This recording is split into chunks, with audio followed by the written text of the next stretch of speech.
আজকে মহিলা পুরুষ প্রায় সমান সমান, মহিলা 51%।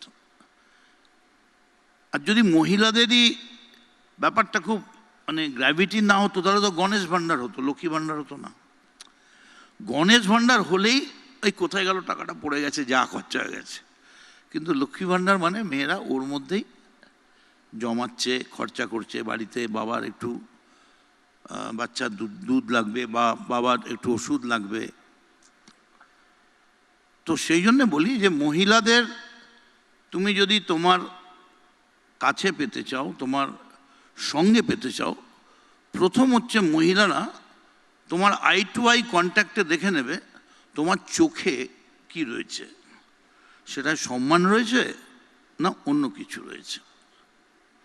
আজ পর্যন্ত আমি কোনোদিন কলেজ লাইফ থেকে কোনোদিন শুনিনি কেউ আমায় বলছে একটা চড় মারব, নেভার এভার। আমার এটা ব্যক্তিগত, তুমি বলতে পারো আমি অনেক কষ্টে অর্জন করেছি, অনেক কষ্টে অর্জন করেছি।